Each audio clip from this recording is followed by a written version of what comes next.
All systems go. Clear for liftoff.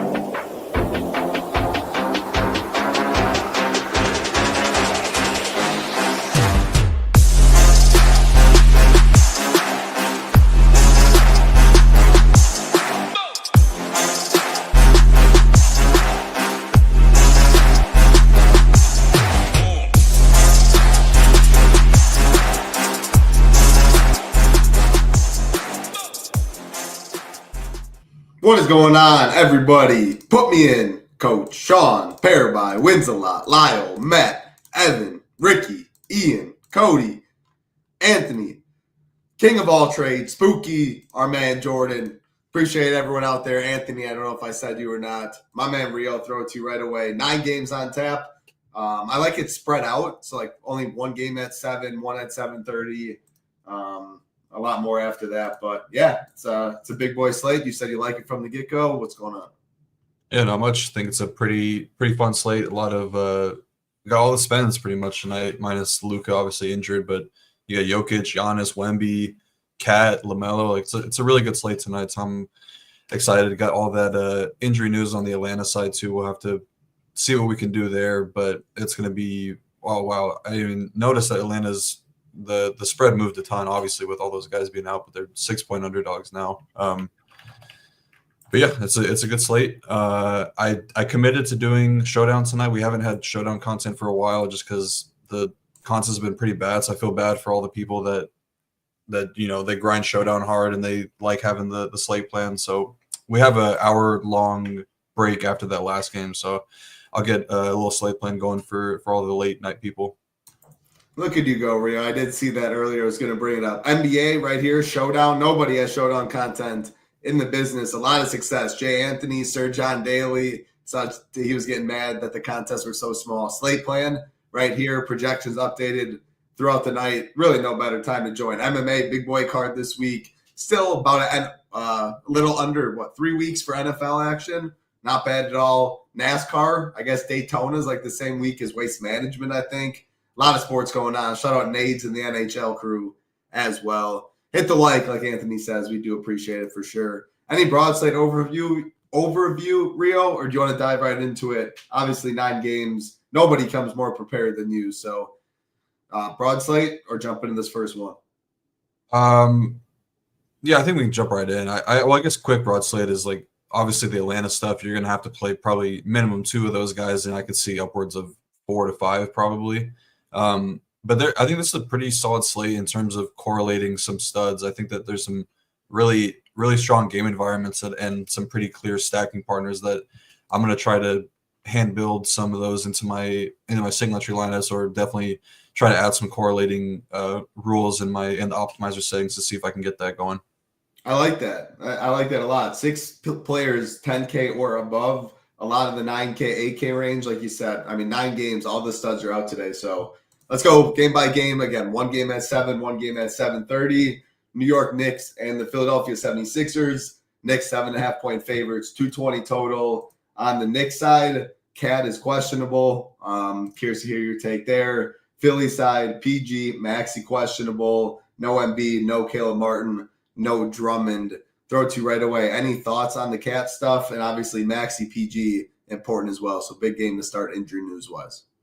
Yeah, I didn't watch the injury, but I know it's a thumb sprain for Cat. And he said something, like they asked him about it afterwards, and he was like basically saying like, we'll see if I'm going to play. And then they were like, do you think you can monitor it moving forward or something like that? And he was like, we'll see. So it was very, very cryptic. So I don't really know. I mean, I would expect him to play. Yeah, it's I would expect him to play just because he did play through it. It wasn't like he got injured at the end of the game and then was dealing with it. Like he played a full quarter, I think, with it. So would imagine he's going to be good to go. Obviously, Brunson probable now after the shoulder injury, so he's going to be good to go. Been playing really well as of late. But yeah, the Maxey Paul George stuff is pretty big. I think Paul George, if one of these guys were more likely to play, it's probably him. He was probable last night, and then I think they kind of knew that they were going to get blown out. We talked about on the show, like just sit these guys out, and they did that. He's questionable tonight with I think yesterday was a groin injury, and now it's an ankle injury.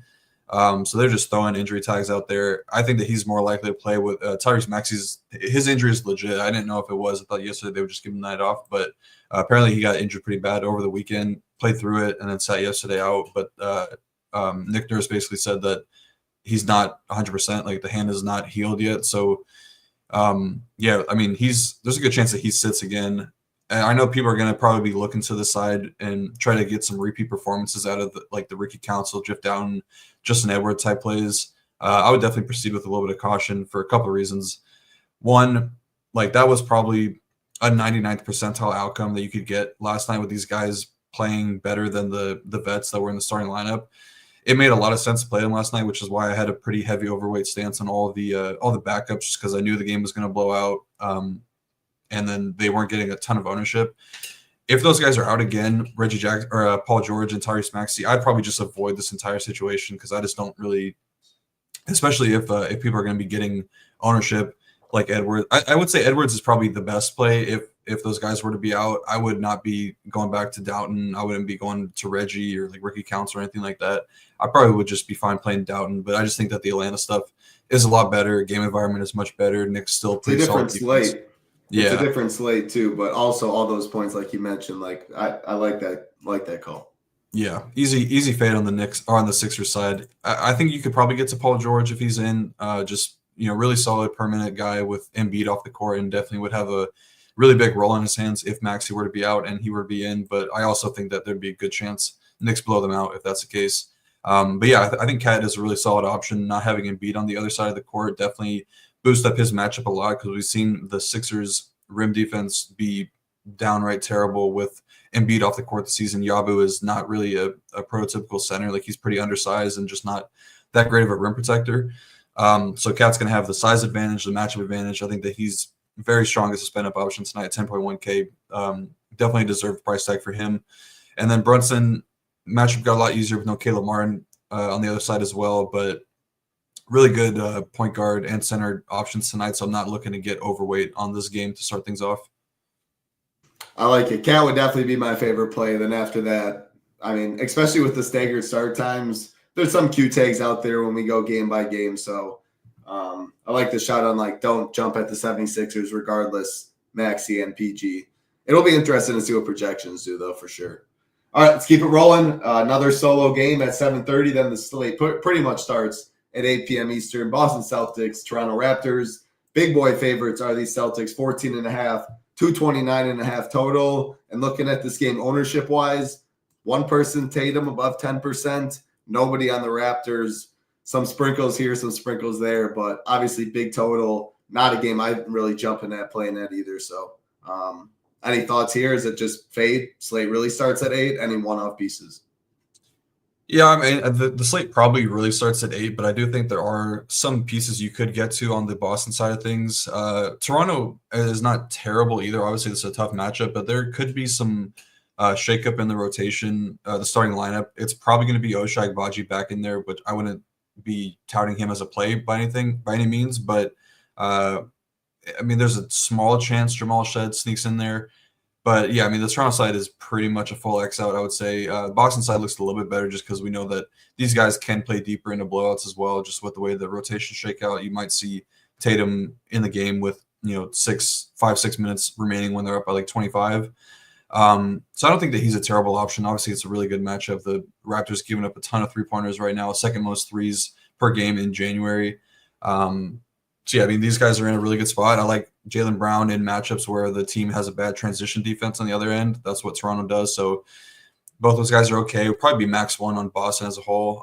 Porzingis is pretty solid, 7.1K. Really good matchup. Love attacking Jakob Poeltl with opposing big men. Toronto's been towards the bottom, bottom 2, bottom 3 DVP wise against centers. So Porzingis playing low 30s minutes is definitely some play. I think Peyton Pritchard is kind of a guy that I could get to a little bit of. Just this kind of profiles is one of those spots where they just let him play like 28, 30 minutes in the full fourth quarter. And then we know the type of upside that he has when they really let him run for a full fourth quarter stint. So probably going to be max 1 on both sides, probably max 1 in the entire game, to be honest. So like Tatum, obviously Tatum, Brown always have those new games, but LaMelo, Cat, Wemby, Giannis, Jokic, Like for me, Tatum is last. Like, and how much? But his ownership will be last too. Like 12%, maybe. I mean, it's definitely not going to be high on this slate. I think there's other ways I'd rather get different, but I think I'd rather Porzingis and then probably even Jaylen Brown before Tatum just because of that factor. But any thoughts if you had to rank like the studs and like what do you need from Tatum today on this slate? Yeah, I mean, you're probably going to need 60, I would say. I think that all those guys, 10K and above, and then even some of the mid-tier guys, like we're probably going to see like 50-plus games from mid-tier guys and then probably some 65, 70-point games from a few of the studs, I would imagine. So, yeah, that's like the ownership should be low on Tatum. I definitely agree with that. He's probably the worst of all the 10K-plus guys. Grady Dick, I don't really think so. Any thoughts there? No. I don't know. People literally just say that every time. It'd be funny, but something I want to say about the blowout too. Giannis and the Bucks yesterday. I mean, that was awesome. I mean, if you had Giannis in them, but any like thought on what games maybe like teams do that? Like they had a back-to-back today. They still were playing 2 minutes left. Like they were up 20. I mean, they were having fun. Like, but any thoughts on like when you get those games? That extra like 5-6 points really can be big. And you said you could see Tatum playing like 4 minutes into it, so. I guess that makes the studs a little more appealing, but thoughts on just that in general?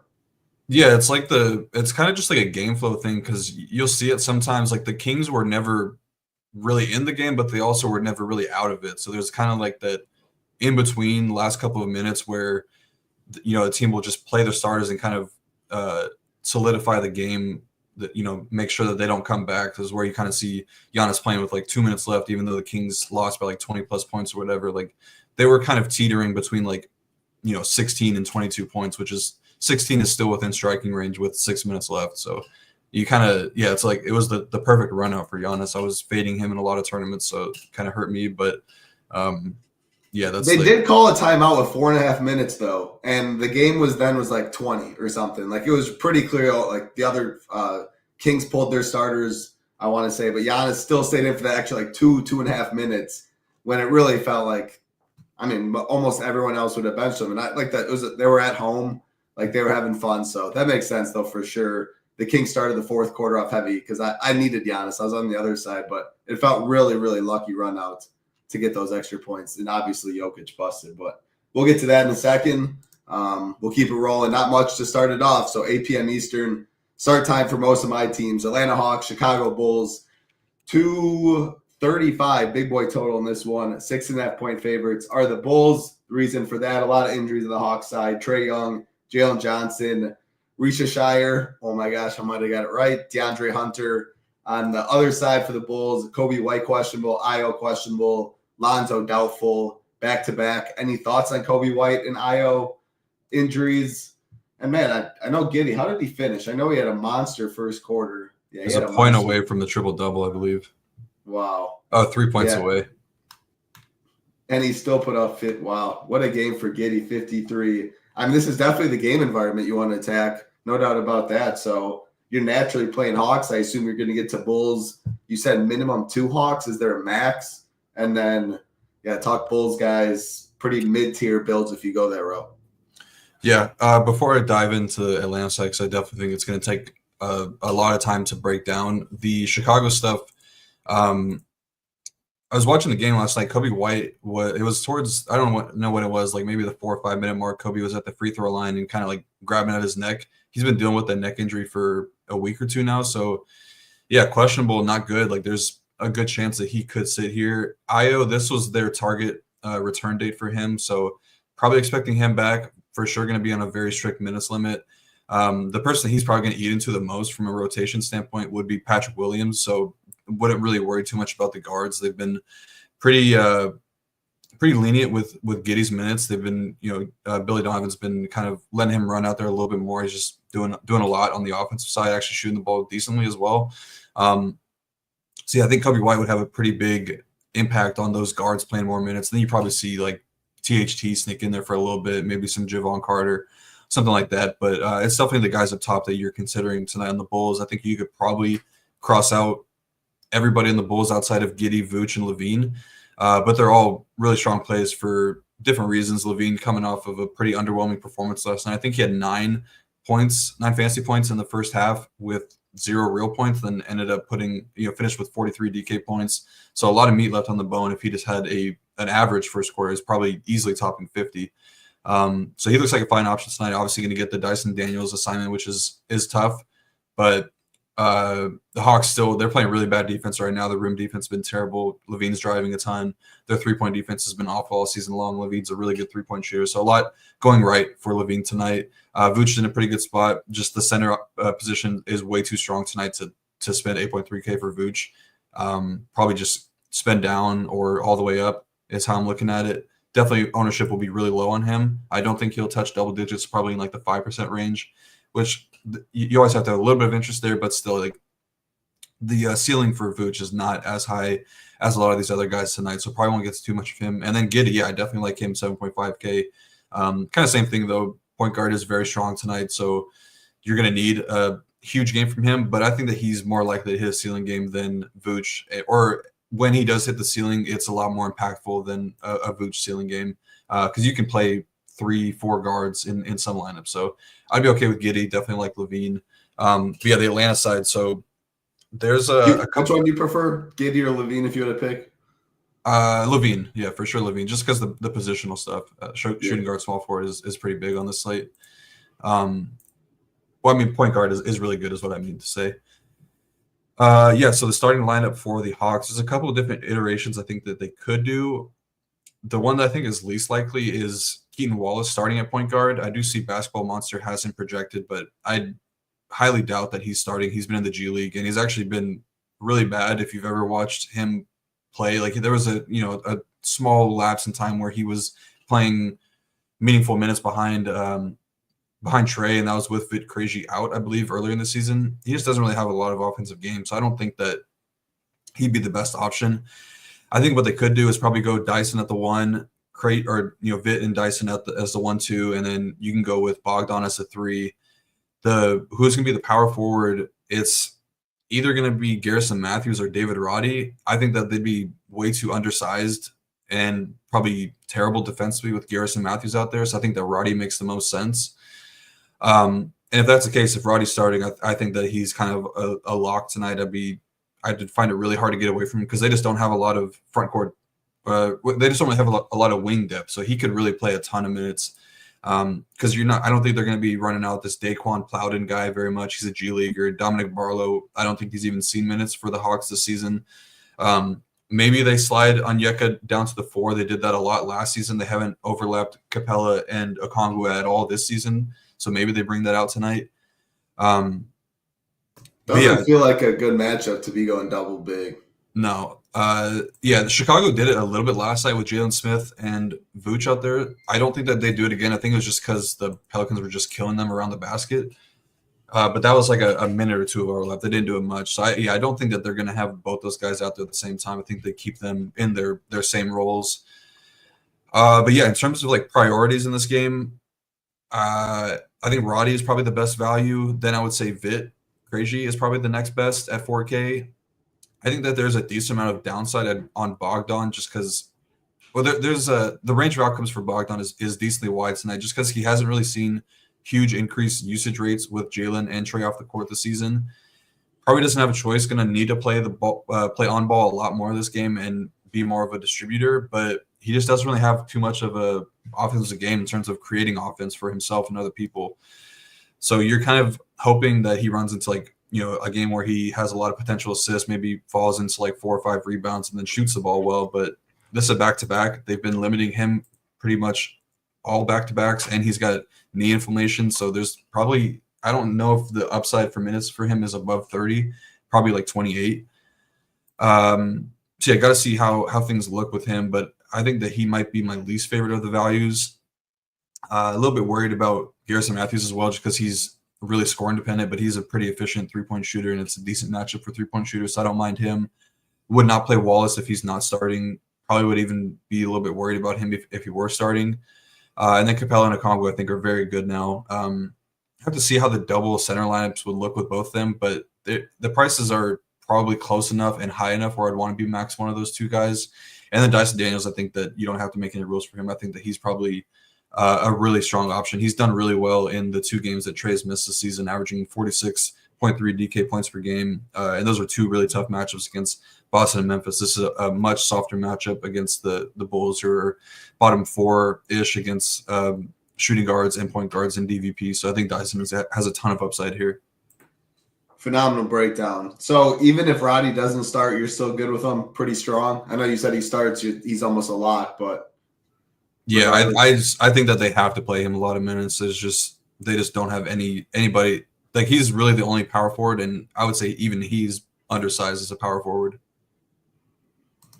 Yeah, Garrison Matthews, man, he's going to be so highly owned. Like, that's the thought. His game log's good. I always think he's a sneaky hooper, but I guess a lot of it is shot dependent wise. Do you want to play a chalk cheapie? Like, there's enough cheapies on the slate. He's definitely going to be pretty popular. Yeah, I mean, just kind of looking at it, the rebounding rates are decent for Matthews. I mean, he's not terrible there. It's just you do need to run into a very hot shooting night from him from 3-point range, which can happen. Like, he's probably one of the better 3-point shooters in the league. Yeah, Gary Bird. So, I would probably rather play him over Bogdan, to be honest. Yeah, no, I agree. For the price difference, I would for sure. I think ownership probably leans that way too, though. I like Dyson Daniels for a bounce back. I don't like the Kongu. I would separate the Kongu and Capella, I think, on this slate, like you mentioned as well. What's too many in this game? Any thoughts? Like, if you had to pick one game, this feels like the game for the slate. But min 2, you said Hawks. Any other? What's too many? If someone asked, any other rules? I don't know if I want like 6 guys in this game.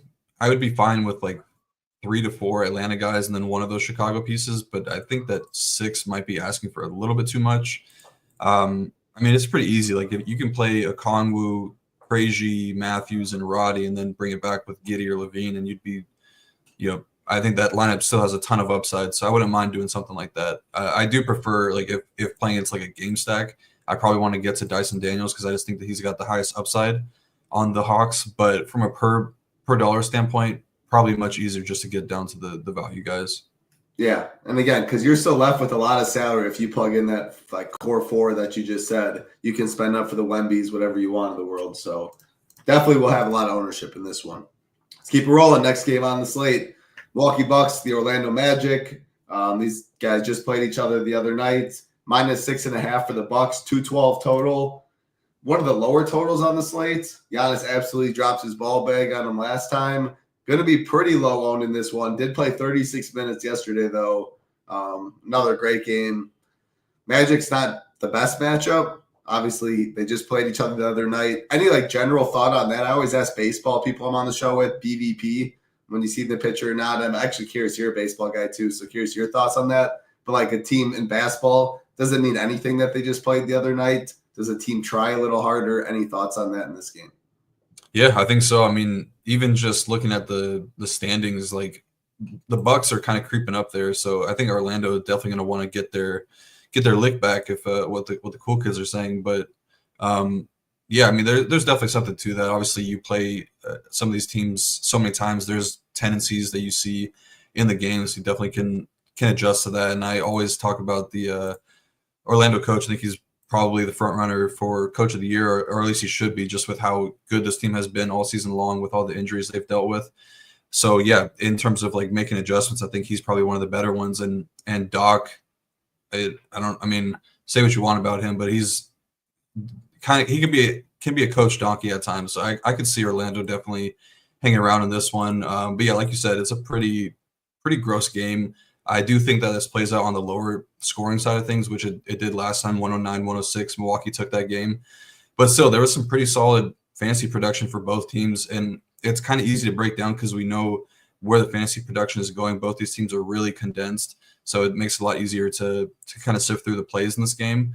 The Magic side, so they're going to be without Goga tonight, which is huge because he's one of the best rim protectors in the league, but definitely their best option down low. So probably going to be Wendell Carter Jr. starting there. It could be Jonathan Isaac. I doubt that they would do that, but those two would probably take up all the front court minutes. So probably going to see – they've been pretty cautious with Jonathan Isaac as a whole just in his career. Obviously, he's had all those injuries that he's dealt with. So I wouldn't expect like a huge spike in minutes. think that 24 to 25 is probably the cap for him. So then, I mean, more realistically, he's probably getting like 22, 23, and then Wendell would get the rest of those. It's a really tough matchup, and we have a lot better value now and some other center options in the same range in better spots. So I don't think that I'm going to get to too much of either of these guys just because I think the matchup is awful. But I probably would prefer Wendell just because I think there's a little bit more upside to the minutes for him. I actually don't think that Paulo is out of play. It's kind of similar to like the Zion thing. Like he returned from the injury, obviously was out for a while. This will be his third game back. His first game back came against the Bucks, where he only played 27 minutes but put up 54 DraftKings points, 34 points in that one. Just an absolute stud. Definitely going to want to get another win or get a win over Milwaukee this time. And I think 3 games is probably the time we start to see him ramp up a little bit more. So maybe he gets to 30, 31 and around there. Still think that he's a pretty fine option in a tough spot. So I don't mind Paulo. Definitely going to keep him in my player pool. Cole Anthony running away with that point guard job. It's been a really good match for point guards again lately with Andre Jackson having no offensive game and really losing a lot of minutes to like AJ Green and those guys. Also, I gotta apologize to AJ Green because I did say that he was a bad defender earlier in the year. He's been really good. He's been really good this year on both ends of the court. So I gotta send a public apology to. I also think Ryan Rollins might start stealing some of those minutes too. Yeah, that's it. Yeah, he's been really solid for them too. I've been pretty impressed in those games that he filled in for Dame. He looks like he's got a lot of potential. So that's a good call there. But yeah, they still kind of struggling with their pick and roll defense. The Bucks are bottom 5 pick and roll defense there. Cole Anthony's been trusted by the coaches, averaging 33 minutes as a starter this season, 34.2 points per game. Started 5 straight games, pretty solid usage rate, 26% usage rate, 24% assist percentage. We'll definitely lose some of those to Paulo as he gets healthier, but I think that he's definitely a high upside option, and point guard, shooting guard eligibility is good. I'll probably play him at shooting guard, if anything. Tristan da Silva, probably going to play a ton of minutes. I think that he could be in your player pool because they need him defensively. That's probably it, though. I don't think that you need to get to KCP. On the Milwaukee side, it's pretty much Giannis or bust.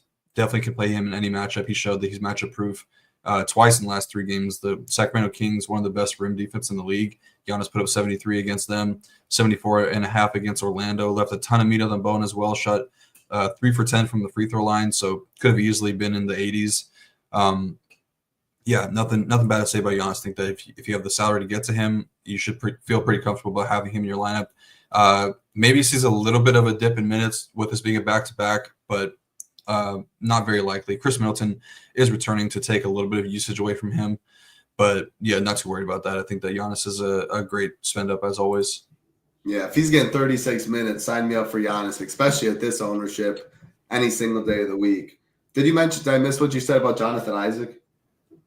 I basically just said that I wouldn't expect like a huge increase in minutes for him. They're really cautious with him, even in these types of situations where they're thin in the front court. I don't think that we're getting more than 24 from him tonight. Yeah, makes sense. I mean, he got 27 last game regardless, though. 41, just an absolute nuke performance. Didn't he do that in the final too? In Scottsdale, he was popular, and wasn't he the one that nuked? I remember Cole did. It might have been Isaac too.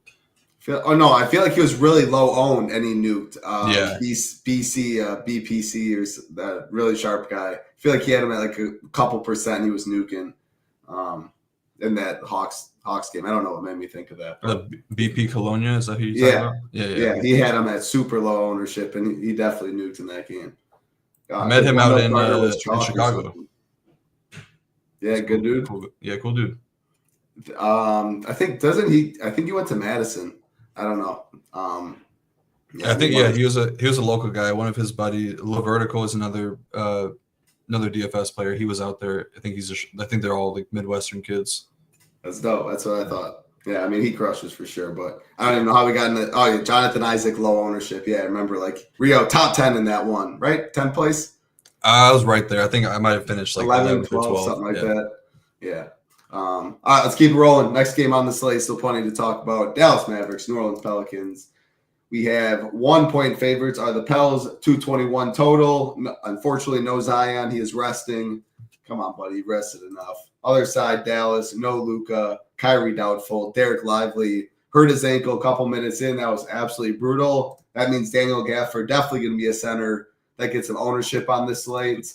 Outside of him, I think in mid-tier builds like Trey Murphy, PJ Washington, a little interesting. Najee Marshall, if you want to go that route. Jordan Hawkins, min-price 3K. So I guess, can he get hot? Can he compete with those Hawks guys? Outside of Gafford, I don't think we see too much ownership, but any thoughts on this one? Yeah, I guess the basketball gods were sacrificing Derek Lively's ankle for them getting Kyrie Irving back, but it didn't matter because Kyrie's going to be out again tonight. Yeah, I guess that Zion was showing up late to team meetings. That's why he got suspended. And there's a picture of him in a drive-thru getting some food, and that's what made him late. I think that was probably an NBA Centel that posted that. Yeah, I mean, the Pels continue to be a team to attack. Bottom 3 defensive rating this season, tied for dead last in rim defense, bottom 7 3-point defense, bottom 5 transition defense. So a lot of good spots for the Dallas side. It does get a little bit better with no Kyrie. We've seen PJ Washington step up in a big way from a usage and role standpoint. Has the ball in his hands a lot more with Kyrie and Luka out. Spencer Dinwiddie been really good as a starter this season. Probably see him start, but point guard eligibility going to be tough to get to him there. I mean, if he's low owned, probably gets a little bit because I don't have the numbers in front of me because it kind of happened as I was finished writing everything, but he's like around 36 DraftKings points per game as a starter this season. So no Luka and Kyrie. He's been really good, and he could play a ton of minutes. Matchup's pretty good as well. Matchup's good for Clay, but probably don't need to get there. Don't need to get there on Najee, I would say. I always like Grimes when this team is losing all these players that handle the ball, just because he's been really good as a playmaker with filling in for those guys. But I don't know, just too much value to get to these guys, I would say. Him or Bogdanovich. Obviously, Bogdanovich is higher owned, but like, could he be a pivot? Pretty similar range, guard forward eligibility. Yeah, I wouldn't mind that. If you had the $400 left over, you're going to need to bump up Grimes a good bit to make the projection to feel comfortable about playing Grimes over Bogdan. But I think that makes a good amount of sense. I think their range is pretty similar, I would say. Probably Bogdan on the higher end of things, but I would say that the median outcome is probably pretty similar on Grimes and Bogdan, so could pay off in a decently big way. But yeah, I think Gafford is a really strong option tonight. He's been really solid as a starter, filling in for Lively this season. Really good matchup as well, with the Pelicans being awful protecting the basket. The DVP numbers are pretty solid for centers against the Pelicans. So I think that he's a very strong option, 4.3K. I think he's averaging like around 27 minutes per game as a starter this season. So I would like to see those minutes get closer to 30. But 4.3K is a really good price. I think he's one of the better values on the slate, alongside all those Atlanta pieces. And then the Pels, no Zion, so definitely going to see a lot more usage going around for DeJounte, Trey Murphy, and CJ. How I would rank things is probably DeJounte, probably how it's I think I like Murphy over DeJounte now. Just, I don't know, man. DeJounte is really tough to nail down. It seems like he's always going to hit in a huge way. Like, he had a 16-point first quarter against the last night against the Bulls, and then Jose Alvarado gets hot and he loses some minutes to him. Like, there's just a lot of ways that it could go wrong for DeJounte, but I do think the matchup is decent tonight. This Mavs team has been kind of struggling with the rim defense as of late. DeJounte's driving the ball a ton, shooting a little bit better around the baskets. I don't mind him there, but yeah, I think Murphy is probably the guy you want right now. He's kind of separating from CJ McCollum in a pretty big way, taking around 20 shots a game over his last 5 games.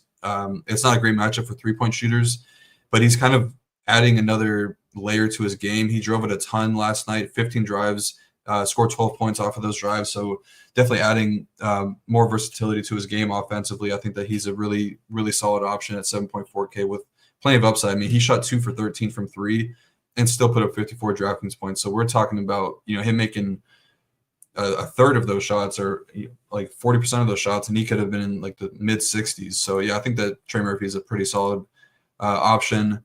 CJ McCollum, I think you could definitely keep in your player pool as well. 7.3K. We've seen him score in bunches, so I don't think that he's an awful play. And then Missy gets a little bit better, not having to share the court with Zion.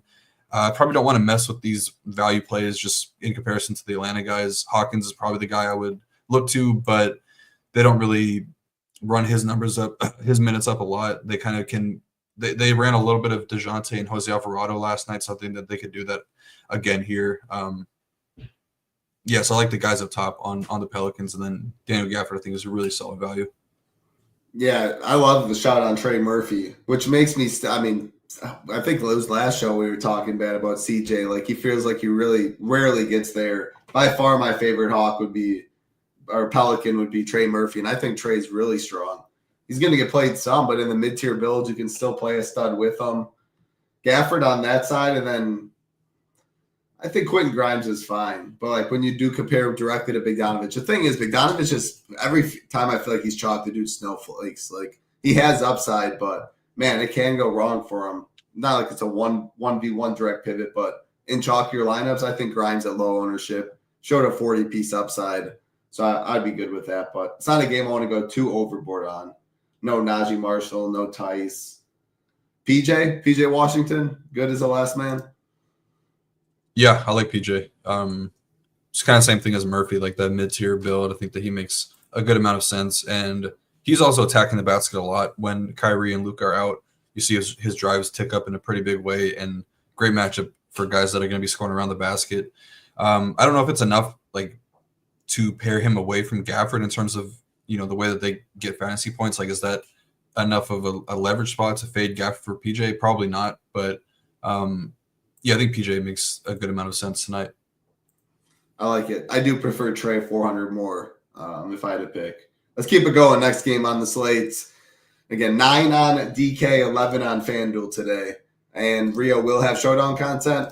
Nobody else does showdown content out there. NBA showdown slate plan about 30 minutes before he'll take the Discord when it is in. No better time. Get over ShipItNation.com. Big boy NFL weekend. PGA locks tomorrow. Check out the emergency stream tonight by our man D-Gen. MMA, UFC 311 this week. Can't wait. NBA, of course. NHL, couple big ones. Shout out Nades. NASCAR will be back before you know it as well. College football, too, on Monday. Go Buckeyes. Don't love to say that, but that's what the pockets need. Next game on the slates, Memphis Grizzlies, San Antonio Spurs. I already scrolled down a little bit. This is an interesting one. Obviously, with Wemby, we have a 239.5. Holy cow. That's the biggest on the slate, 239.5. Yeah.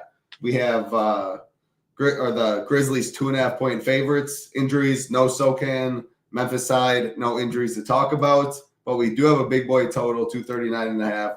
Wemby, I think, will be probably the highest owned spend. I don't know. He's just center eligible. 11.2K, though. You get a discount off of the Jokic's. Obviously, the highest over-under. What are your thoughts on that in terms of ownership?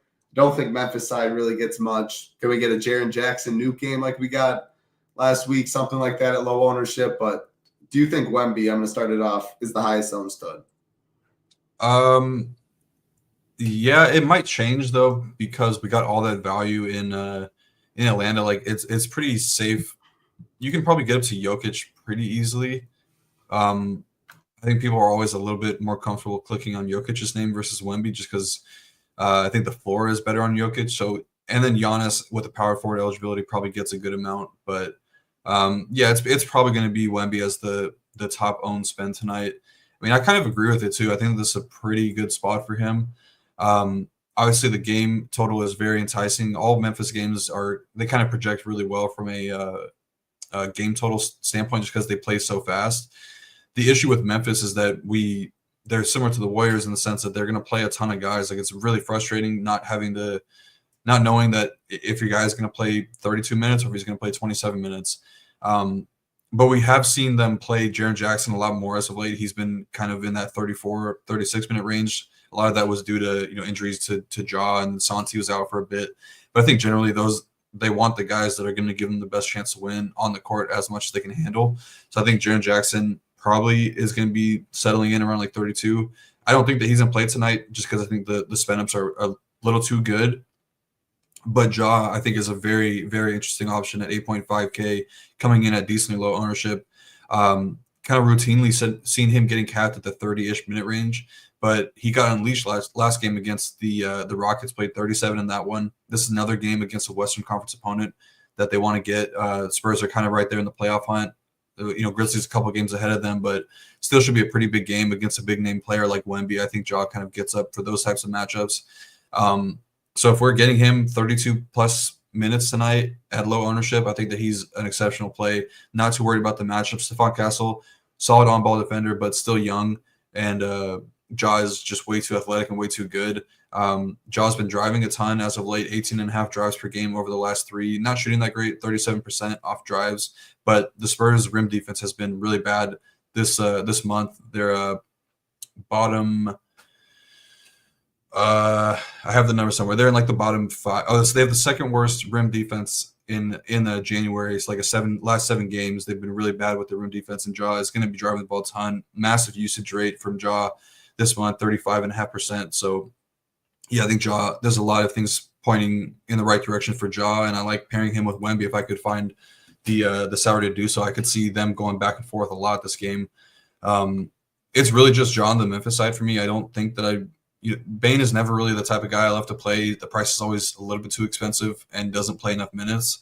I think you'd be okay having guys like Edie, Santi, and Clark in your player pool now, but not. I would say that I wouldn't get more than like a sprinkle of any of those guys, and definitely max one of them. Just with the Atlanta side going to be projecting much better. We have the San Antonio side. There's definitely more to like on this side just because they're going to play it a little bit tighter. We should see Stephon Castle remain in the starting lineup, and he's getting a lot of ownership tonight. I think that this is a good spot to fade Stephon Castle personally. He had a huge game against the Lakers, but the Lakers' rim defense has been awful this season. You see him shoot 1 for 4 from three-point range. He's shooting 25% from deep this season. The Grizzlies don't give up a lot of points around the basket. They're much more of a three-point funnel. One of the worst. I think they're dead last in three-point defense in January over the last couple weeks or so. Stephon Castle just doesn't score enough points around the three-point line. You see a game against Milwaukee, who I would say profiles very similarly in terms of their rim protection being elite. He shot 2 for 12 in that game. Saw him try to dunk over. I think he did dunk on Brook Lopez once, but a lot of those times, like he's getting blocked around the basket, or just his shots getting altered too much by having those monsters down low. And it's kind of the same thing. You're gonna have Edie and Jaren Jackson down low. So I don't think this is a good spot for Stephon Castle. That's ownership I want to play away from personally. And then the guards, Chris Paul, Vassell, I think are both very good. Chris Paul never gets ownership and always does well. Really tough to get him tonight with how good the point guard position is. But I do think that he is pretty solid in this game environment. As a double-double threat every time he's on the floor, shooting the ball pretty well from three-point range as well. So yeah, I don't mind Chris Paul. I think Devin Vassell is a very strong option with the Grizzlies being such a big three-point funnel. He's playing really well right now, 5 and 9 from deep last game, adding the peripherals with assists and the rebounding numbers looking pretty good. He should play a ton of minutes tonight. So I think he's probably my second favorite option behind Wemby, who I think is an exceptional play tonight. There's going to be a lot of opportunities for him to get a lot of blocks tonight with how the Grizzlies play offensively. They play fast-paced. They're going to be attacking the basket a lot. So a lot of block shot opportunities for Wemby. Could see one of those games where he has like 6, 7, 8 blocks, and he's probably going to get a double-double. And then if he's shooting the ball well, it's a really good spot for him as a three-point shooter. I don't think that Edie's going to be traveling with him too much around the three-point line. They might toss Jaren Jackson on him, but just with the style of defense that Memphis plays, it kind of lines up being a pretty solid spot for Wemby if he can, be efficient as a three-point shooter. So I think that Wemby is a really solid option. I think that I'm going to try to play around some builds to see if I can get some Ja and Wemby back and forth action. You definitely can, yeah, and that feels strong. Would you be fine throwing CP3 in there too? Like, I think I like the case you made for CP. Is there enough upside? Obviously, the one benefit you always get is the possibility of overtime, which I never like to play for. But on a 9-game slate, like that, whatever. I mean, UCOT absolutely changed slate. So, any thoughts on CP? Would that be too much? No, not at all. Starting to see more like a higher floor of minutes for CP lately. Did only play 29 against the Lakers, but that game was pretty much out of hand for most of the game. So didn't need to run him up there. But, yeah, this could be a spot where you see him creep up from a minutes perspective. So, yeah, I think that having those three in the highest scoring game environment on the slate is definitely not a bad option. You could probably be fine eating chalk on Vassell if you're playing Wemby with Morant, if the ownership that I'm seeing on Ja does hold. But you never know. I mean, it might creep up, and then that would make Chris Paul. Because I would imagine you're going to be eating a lot of chalk in those lineups, just having to play the Hawks side. So yeah, Chris Paul would be a pretty solid low-owned option in that little game stack. Yeah, I wouldn't be surprised if Ja just went up a little bit. I do like your point on him, though. Like, his 2 games back, 30% usage and 47% usage. He's just shot the ball, or 43. He just shot the ball very poorly. But, yeah, I mean, I can see him definitely getting up for this game. Oh, we got a trade. Nick Richards got traded to the Suns. Richards. Is that big for you, Rio? That reminds me of when I announced a trade once with Hoop and got absolutely roasted. It was on a different sport, I will say, but is that a big one? Yeah, I think so. The Suns have been looking for a big, obviously, with Nurkic out of the lineup. Beal's going to get chipped, though, right? He should. I mean, it's kind of hard because his contract is like almost untradeable. But I think that they would have to make I think they need a third team to get into the mix because the Suns want Jimmy, and I think Beal said that he would waive his no trade clause to go to Miami. So you need a third team there to make it work. I think that's we'll get there in a sec, but is that big for tonight? Yeah, for sure. I had a lot of interest in that game and Mark Williams already, but I mean now he looks really good. Probably clearing the pathway for him to play 30+ minutes a night, I would say. And he is just center eligible, so that does make the Wembys of the world, Jokic's of the world, like center is really, really strong today. I guess this is really hard to answer. You have to make your own decisions, and who knows, Wemby or Giannis, who's going to have a better game. But I guess, do you think you'll be more overweight to the field on Giannis or Wemby, even though Wemby will be 3x higher owned maybe? I don't know. Yeah, I'm going to be over on Wemby, I think. Yeah, I don't know. That game environment just looks really, really solid. And yeah, I just think that, cheaper for Wemby, they're kind of the same point per minute guy. If anything, Wemby is a little bit better from a point per minute standpoint. So I think that there's just a little bit more in Wemby's favor for tonight. Yeah, it makes sense. Price tag, better price tag too, projects better. But I will say, you won 50. Like, that's like building different portfolio sets. And if you do need to, you can late swap, right? The game's at 8 p.m. Eastern, so pretty much when the slate starts. I was gonna say if you have to late swap late, like the Wemby Giannis slate, when you a couple weeks ago, pretty much same price tag, you could swap on the lower owned Wemby, or you could get the chalk with Giannis. You can't do that on this slate. All right, Rio, 3 games left. Houston Rockets, Denver Nuggets. This one should be pretty solid. Important one for Jokic. Is he going to bounce back? -2. They are Denver favorites. 230 total. Jokic absolutely did not need him at all yesterday.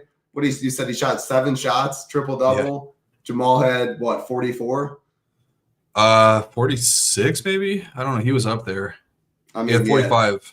From start to finish, Lively absolutely costed me big in that one going down, but Jokic at 12-3, center eligible. I think Sengun, it could be interesting, center eligible. So many of these spots, I think it's a 2-center night, but Jokic has to really do something. We just talked about Wemby, talked about Giannis. We're going to get to LaMelo. I think at a different position, he could be interesting. How do you see Jokic fitting into your builds? How do you rank him amongst the studs? Can you go back to low-owned Murray? Good real-life game for sure. 2-point favorites again of the Nuggets.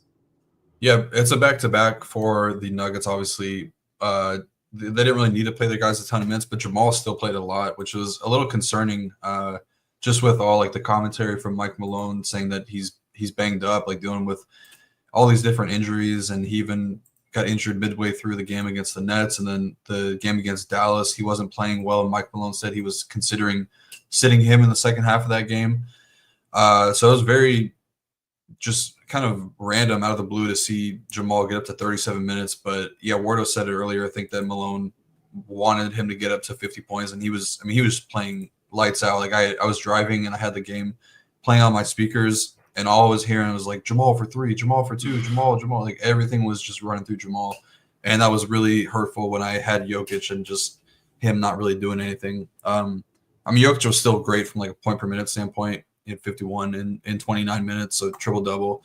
But yeah, he was clearly deferring, and he can do that at times. But I don't think this is a game where he's going to be able to do that. this is a big game for both teams. Denver, I believe, is 4th in the West right now. Houston, right there, it's 2nd or 3rd. So yeah, this would be a really big win for Denver if they get it. I think we see those minutes get increased in a pretty big way for Jokic. So I think that he's probably the 1A, 1B spend up for me tonight at 12.3K. Price tag didn't really move much. I mean, the matchup is tough with how good the Rockets have been defensively, but same thing with Giannis. I think, like, he does a lot of everything. He's matchup proof. Like, he's going to get his points.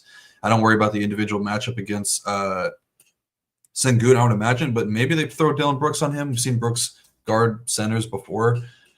I think that would be a huge mismatch. I just don't think what Brooks does defensively is he won't be capable of stopping Jokic. So yeah, I definitely like Jokic. Probably the only guy I'm going to be playing on Denver tonight. I don't really want to get to like a slightly chalkier or modestly owned Jamal Murray coming off of 37 minutes. Matchup is not really that bad though. Houston has quietly been one of the worst pick and roll defenses in the league this year. But I think their on-ball defense is really going to be improving, having Ahmed Thompson out there. So yeah, I think that Jokic is probably the only guy I'm considering on the Nuggets tonight. Maybe you can talk me onto some Russell Westbrook because he does have the triple-double upside. Aaron Gordon, I would say, is probably more on the doubtful side of things with it being a back-to-back. So maybe, I mean, you're probably not playing Peyton Watson or anything like that, but the rotation could tighten up a bit for Denver. I definitely like Jokic the most on that side. On the Houston side, it seems like on these big slates, Sengun always gets overlooked in the center position.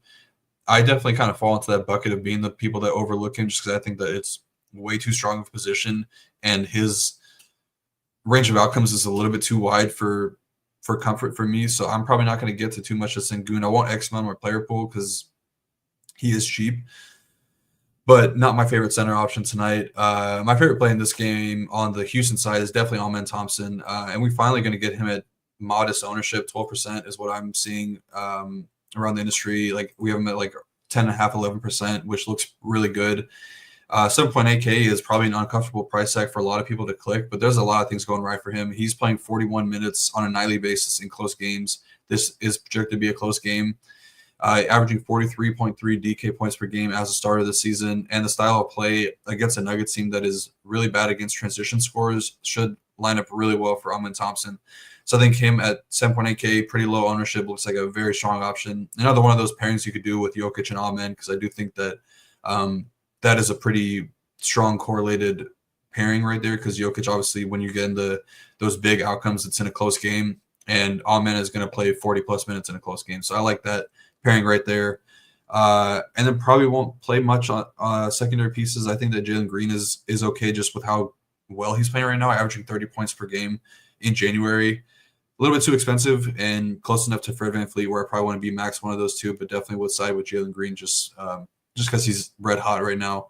Don't really want to play Dylan Brooks.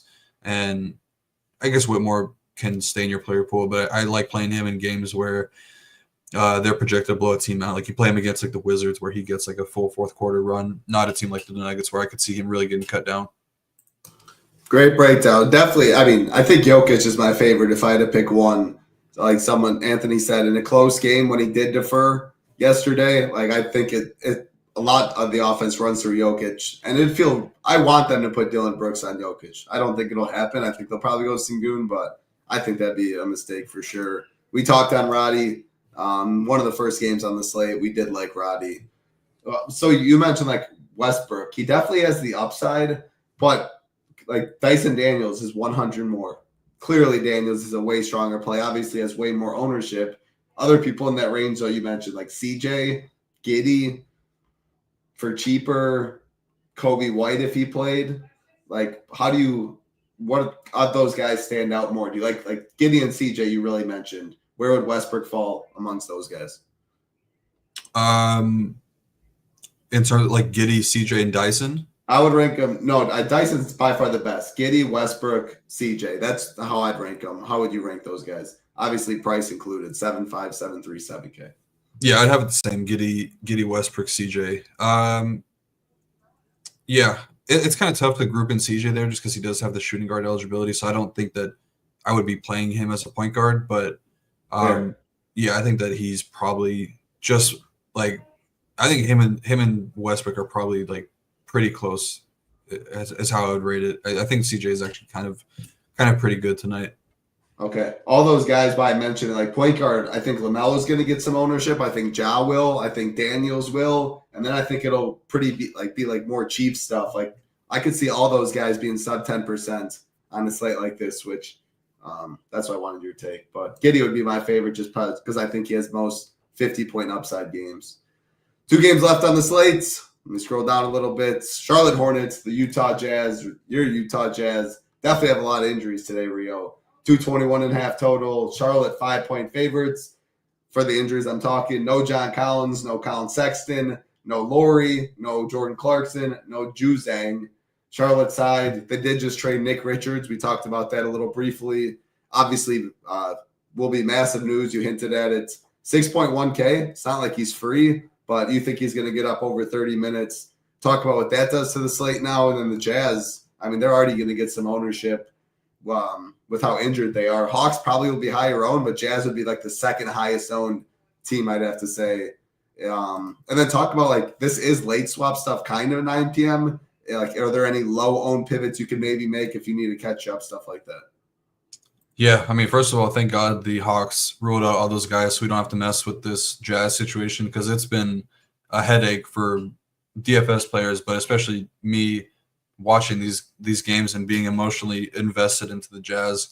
It's just frustrating seeing a lineup with like Drew Eubanks and Micah Potter and Patty Mills and Cody Williams on the court together where they just are scoring like 0 points in like a 6-minute range. Patty Mills, the Olympic GOAT. Yeah, I mean he had a really hot first quarter again. I don't know, it was against like Miami or something like that. Hit a bunch of threes and then just kept shooting and then was just missing them all. And then next thing you know, they're down by like 15. That's just who the Jazz are now. But they do get some actual NBA players back with Keontae and Walker Kessler. I think Kessler just missed 1 game over the weekend. Keontae's been out for a good bit, been out for a couple of weeks now. But I don't know, maybe he might be returning on some sort of minutes restriction. Should have the ball in his hands a ton. So I think that I'm probably just not going to mess with these secondary pieces. I don't think Sensabaugh is terrible at 4.5K just because he's kind of filling in that Jordan Clarkson role. And he's doing it pretty good. He's shooting the ball really well over the last couple of games. So I don't mind him. I think that there's still a good bit of upside against this Hornets team. But I do think Kessler and Keontae are – oh, man, Cat is out. Oh, that changes things. All right, we get circle back to that one in a little bit once we finish up. But yeah, I think Keontae is going to have a huge role tonight. He's had really solid playmaking stats or just like point guard stats with the usage and touch time and assist numbers looking really good. And that should all be amplified tonight with just how thin this team is at the guard position in specific. And I want to not really worry too much about Collier playing really well and kind of taking the role away from him. I think that Keontae is going to have the ball a ton. I think Walker Kessler is probably one of my favorite mid-tier options tonight. Going to be very tough to get to him now at 6.7K with all the strong center options, but that kind of makes him even that much better just with how low owned he should be tonight. We've kind of looked to attack the Hornets all season long and for the past couple of years, really since guys like Mark Williams and LaMelo and Nick Richards have been there. But he's going to be more focal point of the offense tonight. Got really solid block rates and rebounding rates. I think that double-double is pretty likely for him. And he's shown he can really pile on the fantasy points in a hurry. So I like Walker Kessler and Keontae a lot tonight. Another little pairing you could do is that LaMelo, Walker Kessler. You could throw Keontae in there as well, but I think that probably might be asking for a bit too much. But I don't mind the LaMelo and Kessler pairing. LaMelo probably ranks third for me, maybe second in spend-ups tonight, right there behind Jokic and Wemby. But yeah, I mean, this is a team, the Jazz, just awful against guards all season long. They've been terrible. LaMelo has taken an absurd amount of three-pointers this season, averaging over 13 three-point attempts per game, making over 4.5 of those. Really good spot for him to get up even more shots against the Jazz team that's allowing the 4th most threes per game. He has just insane usage numbers, dominates the assist percentage for his team, coming off of 2 really big games against Phoenix, put up 59+ in both of those games, and Utah's bottom 4 DVP versus point guards this season. So, yeah, LaMelo, I think, is just an exceptional spend up tonight. Ownership should stay somewhat in check. Mid-teens is not anything too far to like shy away from. And then now that Nick Richards is gone, I think that Mark Williams is a lot better. He's been playing really well. He had a huge game against Phoenix. I think he had like 40 first half points, something like that. Like he was just going crazy, picking up all the boards. This is not a bad matchup as well. The Jazz rim defense has not been good as of late. As solid of a shot blocker as Walker Kessler is, they've still been struggling down low, and they're bottom 2 in DVP against centers, allowing a ton of shot blocks on their side as well. So I think that Mark Williams, very, very interesting option and should stay low owned as well. Really good price tag for him.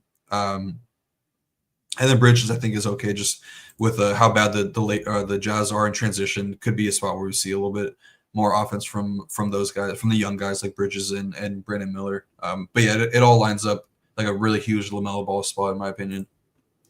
Yeah, I mean, definitely don't. I mean, all the 10K and above people are going to eat into ownership, and it's all really hard to like. That's why I played one team. I couldn't imagine an NBA. Pretty much I say that in every sports. But, like, I want to be so LaMelo, Wemby. I do think you can do Wemby, LaMelo builds, Giannis, Wemby builds. Like, you have to be careful on where you go after that because a lot of it will be Hawks. But I do think there's enough pivots, like some of these Jazz guys too. Like, center's just so loaded on this slate. I think ownership will be really spread out. It's a crazy slate. See, people always complain, like, oh, you need to be perfect. Like, 380. Like, you might need 380 today, 390. Like, it's going to be one of someone's getting in the 10K range, I think like 70 on this slate. Probably why I rank him Jokic. I think he's most likely to do it. Then Wemby, then probably LaMelo, like you said. So I mean, Giannis can do it, but he just did it yesterday. I'd probably feed him out. And then that's why, like I mentioned, Tatum earlier.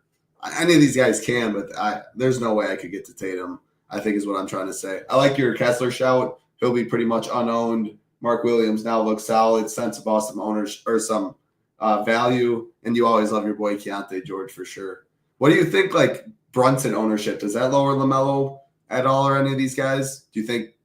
I know we're going to circle back. Actually, let's circle back right now before we get to that last game, because I do think it plays a role into, like you mentioned, Miles Bridges is the pivot right there with Josh Hart, Brunson 8.4K. Like, how do you see ownership going in this one now? Yeah, I mean, there's that low. Like mid, cat's out. Range. That's why we're circling back. Yep, that's what we're talking about now.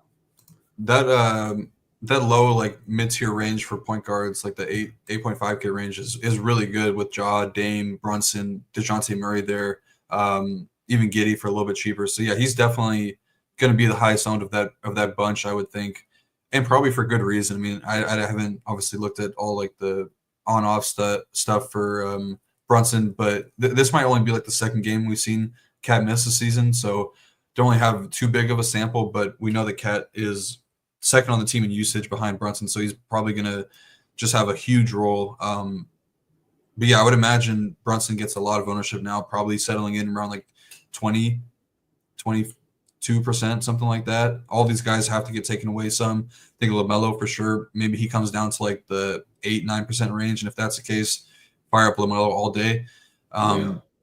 But yeah, I mean, all these guys in that low, I mean, Ja now probably looks a lot better. I don't think that there's too big of a difference between Ja and Brunson, even with Cat out. I mean, the game environment is 20 points higher, something like that, 15 points higher in that Memphis and San Antonio game. So a lot more possessions for the Memphis and San Antonio side. Yeah, I mean, I'm definitely not like making a case to fade Brunson by any means because he's going to look really good, but I do think that it makes the slate a lot better just now having these options going to be a lot lower owned at the point guard range. So I think that it kind of helps, if anything. Would you bump Brunson and like the Hearts of the world if Maxey and George were out or in more? It just went 5.5. It just went to 6. But like, if George is a good defender. I don't know if he'd get that treatment, but it'd be more competitive to be more likely. Like, or would you rather him be out, play some of these bums, and then he can just eat that way? I actually almost lean that way. Wait, so sorry, what was the question again? Paul George and Maxey are questionable. Does Brunson get a bigger bump if they're in, if they're out, or do you not think it matters? I think it definitely matters if they're out. Talked about a lot just with the way that Tibbs run his rotation, that he like Brunson is the guy that gets limited the most in any sort of blowout scenario, whether they are getting blown out or the team that is winning by a lot. Like he's the guy that gets cut out the most. What's a lot? Like if they're, I mean, yeah, it's probably gonna have to be like 25 plus in the fourth quarter. But yeah, those other guys like Josh Hart, OG, Mikal are pretty much unaffected by blowouts. I think that those are probably the safest options. So yeah, it's kind of, I think probably sneakily better if Maxey and Paul George were to be in. I don't think that the matchup would really change as much because I don't think they're putting Paul George on Brunson tonight. It's probably going to be whoever they start. It'll probably be Kelly Oubre. So yeah, wouldn't matter too much from a matchup perspective. I think that Brunson still going to have a pretty big advantage from a matchup perspective. But yeah, I think it's probably better if those guys are in. Gotcha. Oubre over PG chasing around. All right, let's get to the last game of the slate. Scroll back down. Again, then 2 games after, we will have the showdown content. FanDuel does have included. DraftKings doesn't. So NBA showdown later. Rio have it. This will be the last game we touch on. Slate plan right there. Monday through Friday, Rio does it. BJ on Saturday. Shout out to the NBA team. Ham in there as well. Get in the Discord, SHIPITnation.com. Last game of the night for DraftKings, 7:30 Eastern. Golden State Warriors, Minnesota Timberwolves, and it's not 7:30. It's 7:30 my time, 9:30 Eastern. 6-point favorites are the Timberwolves, 16 total in this game. Golden State injury report: Draymond, Kyle Anderson, both questionable. Pods is out. Going to the other side. No injury news on the Timberwolves side. Throw it right to you. Do you have a lean on Draymond, on Kyle Anderson? Doesn't matter. Looking at ownership in this one, really low on the Warriors side. A little more on the Timberwolves, but not much expected ownership in this one. Take it away. Yeah, I actually don't think that it matters too much whether those guys are in or out. The Warriors have enough bodies getting Gary Payton Jr. back, or Gary Payton II back tonight, which is good for them. So I don't really think that it'll matter too much on the Draymond stuff. Like this is not a situation you're backloading at all. So I don't think that there's really much room for improvement. I'm probably not looking to play any Warriors just with how bad their offense has been this season. Especially as of late, they've been terrible. And Steve Kerr has even kind of openly criticized them. Steph Curry has been showing frustrations on the court. Minnesota has a really good defense as well. So I just think this is a pretty clear X out spot. I just don't really think you need to get to any Warriors. The Minnesota side, not great either. This is one of the lowest totals on the slate. You can make a case for Ant just because he's seen a huge change in role with Mike Conley shifting to the bench, leading the team in usage, touch time, and assist percentage over that stretch. The Warriors do have some solid on-ball defenders like Andrew Wiggins and Schroeder to make things a little bit difficult on Ant. He has shown huge upside, 60-plus DK points 3 times since the lineup changed over, so I don't think that he's out of play by any means. Randall, not somebody I'm ever really too excited to play. Dante Price is starting to get up there a bit now, so he's kind of an X out when you compare him to all the really solid point guard, shooting guard options on the slate. And then Gobert, I think, is probably going to be in your player pool, 5.6K, just because he's so cheap, and he's done pretty well in this matchup against the Warriors. Nas popped off in a huge way, if I remember correctly, against the Warriors the last time these teams faced off. So he's somebody that should kind of always be in your player pool. Probably would be a max 1 on this slate of Randall, Rudy, and Nas. Probably max 2 overall on the Minnesota side, and then I'm just full fading the Warriors. I definitely like Nas way more than Gobert. The power forward eligibility is big. Yeah. He has to stay in the pool if you're making a lot of teams because he does have 40 like once a week, once every 2 weeks, which would be definitely good for the price tag at 5.6K. But man, with how loaded center is, there's a lot of opportunity costs, and Gobert's not someone I'd want to plant my flag on by any means or be overweight. I'd rather be underweight there. Nas power forward I think is interesting. Not a game I really want too much ownership though. We talked like this Jazz Hornets game definitely looks appealing. Spence in this rock. It feels like you just you have dead lineups if you have guys in that game. Is honestly how it feels. Yeah, I agree with you. That's not a game I want much of. A lot better games here. The only thing, like to wrap it up, broad slate overview. You definitely can go 2 spends, Wemby, Giannis, LaMelo, Wemby, whatever you want. But then you do fall into a lot of chalk hawks which is fine. I think you can get different at like 1 or 2 spots after that, though, maybe even 1, because there's so many studs. They're going to eat into each other for ownership. Now Brunson and stuff's going to get some. Mid-tier builds are still strong. Like, it's a really, like we talk about in UFC all the time, like the 14 fights, the more spread out ownership, the less you have to worry about that stuff as much. Feels like one of those slates. Ownership will be spread out a bunch, especially up top. It'll be more condensed around some Hawks guys, but it's a really good slate, I think, Rio. Final thoughts. Great work as always. Yeah, this is looks like a really fun slate. I definitely agree that those mid-tier builds are going to be getting overlooked, probably for good reason. I think we have a lot of really good value on the slate, obviously with all the Atlanta stuff. But yeah, just running some builds on the back end just to see what it looks like. And obviously, you're getting 2 spend ups, a ton of values, and then 1 mid-tier option is kind of what I'm seeing for the most part. Some of these lineups you might just get 1 spend up with like 3 mid-tier build, which I'd consider that balanced build. Like, that's what going full fading the 10K range feels, what you're looking at too, it feels pretty bad. Yeah, makes sense. Final thoughts? Anything else? No, I think that we broke it down. I don't really have much else to say. I think that we're going to get a huge game from Victor Wembanyama tonight. Pair him with Ja Morant. I love it. Thumbs up. Appreciate it. Hit the subscribe button when you hit that like button. ShipItNation.com if you want to join. Definitely head in the Discord. Shout out again, Rio, BJ, Ham. They're in there helping you out. NBA will have showdown content as well tonight, about 30 minutes before. Nobody else out there does that. Projections, ownership updated throughout. The Stone, of course, updated. Cash report from me. GPP report from those 3. Check out DGen tonight on the golf show. Always fun. I know Rio had a good golf day or week. At least up to the cut, you did good. I don't know how you finished, but shout out to the golf team. His laugh, maybe he didn't, but like, subscribe. Thank you very much, everybody. Good luck for Rio. I'm ToeTagginTambo. Peace.